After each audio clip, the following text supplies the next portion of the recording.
Hello friends, today we will discuss diagnostic features and classification of Mysticomycotina. So the subdivision Mysticomycotina includes large heterogeneous fungi which are mainly primitive type of fungi. Why they are primitive? Because they show the formation of zoospores. So there are three types of zoospores which are formed in the Mysticomycotina. You can see here I have drawn three diagrams of zoospores. One zoospore, it is showing the presence of one flagella, but it is situated on the anterior side. This zoospore, it is showing the presence of flagella on the posterior side.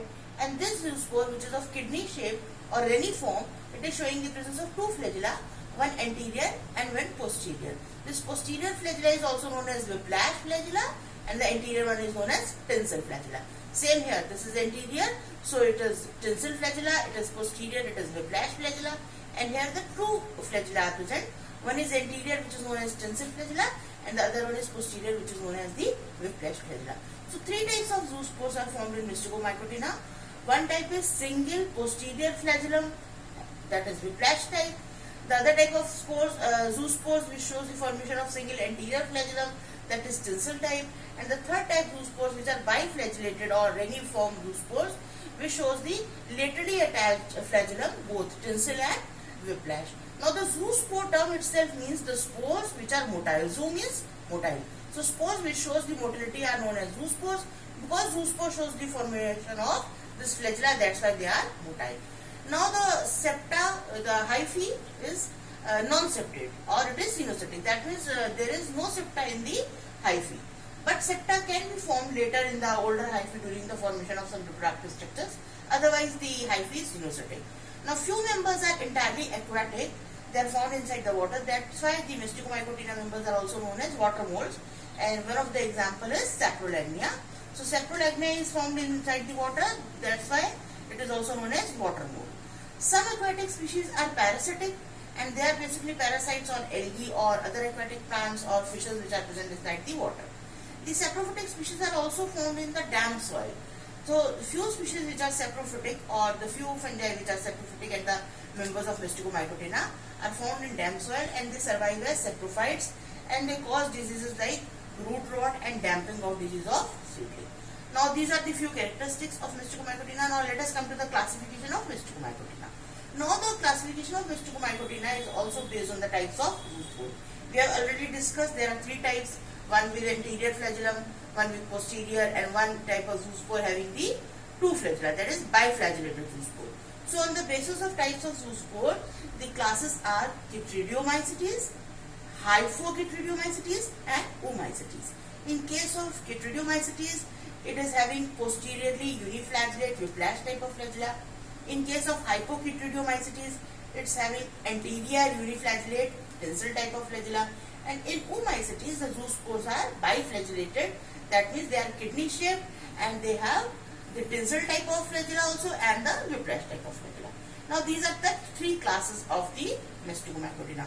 Because the classification is very large, so I will discuss only the class Omycetes and its order in this lecture. So according to the Sparrow, the class Omycetes has been divided into four orders, that is Saprolagnials, Leptometeals, Legionnaires and Peronosporans.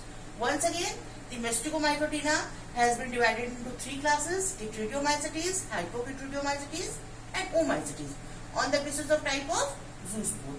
Then again the class Omycetes has been divided into four orders according to Sparrow. The orders are Saprolagnials, Leptometeals, Legionnaires and Peronosporans. Now this Peronosporans, it is the highly advanced order of class Omycetes, and it contains near about 13 genera and 2 to 35 species. I will discuss mainly the order Peronosporans over here because the families of Peronosporans are generally in the syllabus of BSc, or they are generally covered in graduation level. So we will discuss the order Peronosporans. So Peronosporans is the highly advanced order of Omycetes, and most of the members which belong to the Peronosporans are saprophytes or parasites, and few are very destructive parasites as they cause disease. As you can see, the downy mildew disease, the white rust disease or the damping of disease of seedling is also caused by the members of order Peronosporans.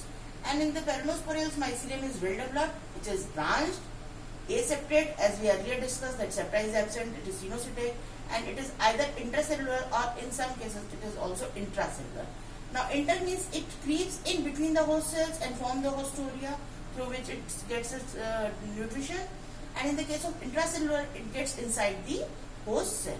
The reproduction, it shows both type of reproduction, asexual reproduction and sexual reproduction. In case of asexual reproduction, the reniform biflagellated zoospores are produced, and these zoospores are produced inside the lemon-shaped sporangia. And during the sexual reproduction, it shows the formation of sex organs, that is antheridium and oogonium. Antheridium is the male sex organ and oogonium is the female sex organ. This type of reproduction is known as the oogamous type of reproduction, because in this case, the female reproductive organ, that is oogonium, it is static, and the antheridium, it shows the formation of a tube-like structure or fertilization tube-like structure. Now the order Peronosporales has been classified into 3 families on the basis of sporangiophores and sporangia. The further division of order Peronosporales into 3 families, that is Pitheaceae, Albuginaceae and Peronospораceae. These families are Pitheaceae, Albuginaceae and Peronospораceae on the basis of formation of sporangiophore and sporangia. We will discuss Pitheaceae first. In the case of family Pitheaceae, there is very less difference between the sporangiophore and vegetative hyphae. Mainly the members of Pitheaceae are saprophytic and few are parasitic also. 2 examples which are in our course is, one is Pythium, which causes the damping of disease of seedling, and the other is Phytophthora, which causes the late blight. Now you all know about the Irish famine, which is caused by the Phytophthora infestis in Ireland. Family Albuginaceae, the sporangiophores are sharply differentiated from vegetative hyphae, and the sporangiophore shows the indeterminate type of growth. Sporangiophores are branched, they are club-shaped, and the sporangia are borne in chains at the sporangiophore. These are obligate parasites which belongs to family Albuginaceae, and one of the example is Albugor cystopus, which causes the white rust of crucifer. This Albugor is in our course, and this is the only member which we have to study the life cycle of Albugor in the subdivision Mysticomycotina. And the third family is Peronospораceae, in which sporangiophores are branched. This sporangiophore shows determinate growth. Determinate, and here the growth was indeterminate. The conidia and sporangia are born singly at the tip of sporangiophore. The members of the Peronospora are obligate parasite, and one of the example of family Peronospораceae is Peronospora, which cause the downy mildew.